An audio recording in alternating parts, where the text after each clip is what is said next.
Okay, so after the camera's been set up and added to the app, you've got the different options of mounting the camera. So, I mean, the easiest option is the camera can just stand, freestand facing the direction you want to record in, or it can work on its own.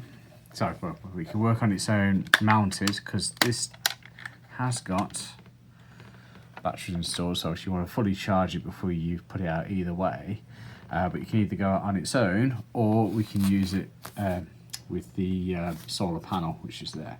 But I'll go through the different ways, because it can be mounted on its own. Like I say, it can just say freestanding.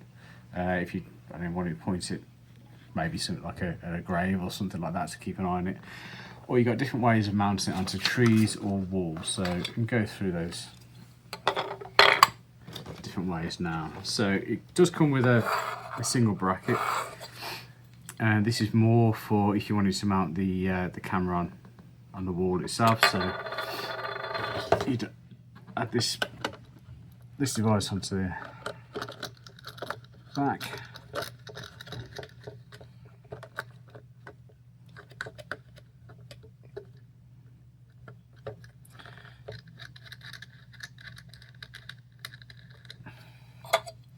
You probably put the wall bracket on first, so that would go onto the wall first and probably the camera afterwards. But it would end up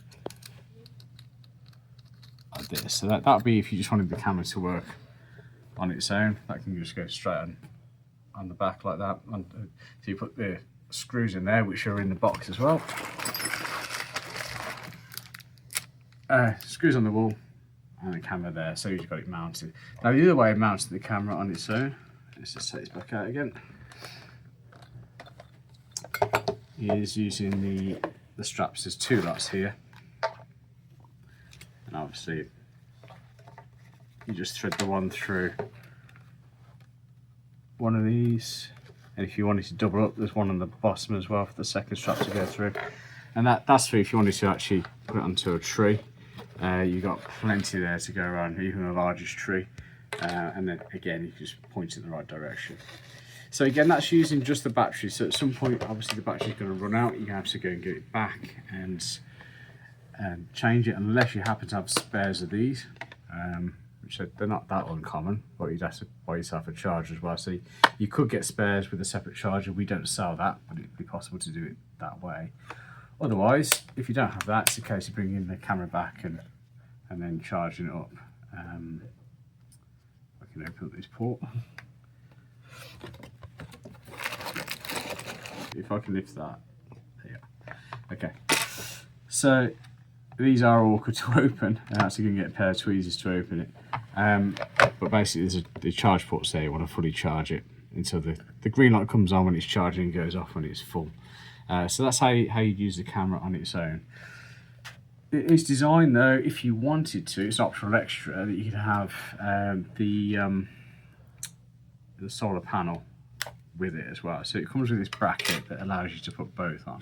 So I'll go through how that works, but there's lots of different options with this. You don't have to do it just this way. So what you can do, sorry, wrong way. Pop the bracket through again. Screw up both ends. It does come with a spanner, so you can actually tighten it. I don't need to do that properly in this video because it's an example of how it will work. But yeah, you got a spanner, so you can just tighten it up just enough. There's no, like I said, it don't need to be properly tight for this. Then on that end, you can then move this out of the way. You can put the solar panel on. It might be better to actually put it on first.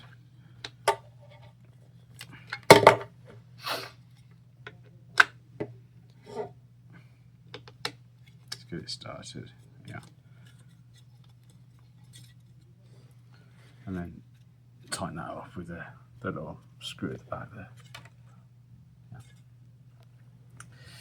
On the bottom then, the camera can actually go on one of these. And again, with the panel, the solar panel at the top and at the bottom, you've actually got three different places it can go. Same with the camera on this side. Look, there's just 3 different places it can go here as well. It does come with a small screw in the box. So what you want to do is line that up with this on the back.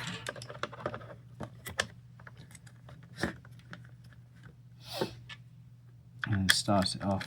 And again, you can either use a supplied spanner, or if you've got a screwdriver, just tighten it up. So at that point you've got the 2 together. Now again, you've got the options of, there's plenty of screws in the box. So you can either screw these to a wall, if that's where it's going on to, or you could use the straps actually going through these holes here, there and there, or one there, one there. There's different options, but you don't, and then of course you obviously need to fit the charge ports in. Now these rubber grommets, they're designed to keep the water out. If you want to charge it at home, there's no problem opening that the whole thing up. But if you want to charge it whilst it's out, you really just want to use this small section here, which I might need to. No, there you go. So that just allows just the charger to fit in,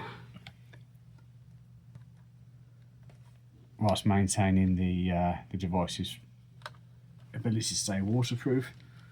But it certainly lets minimal amounts of water in. So then you can obviously want to, using these, look, you can undo that. You can face the solar panel, obviously wherever the sun shines best. But that's just one way of fixing it. You notice there's a lot of slack there, because these 2 don't necessarily have to be together. You could put them in different ways. You could separate these 2 and have the solar panel up high.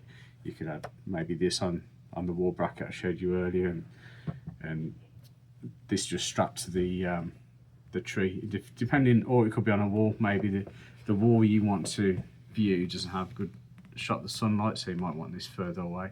But that's the compact version.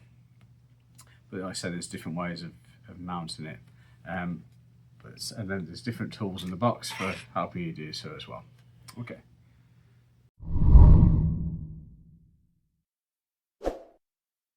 Thanks for watching these videos, and if you like the content, please leave us a like, subscribe, or even a comment, and we'll try to answer.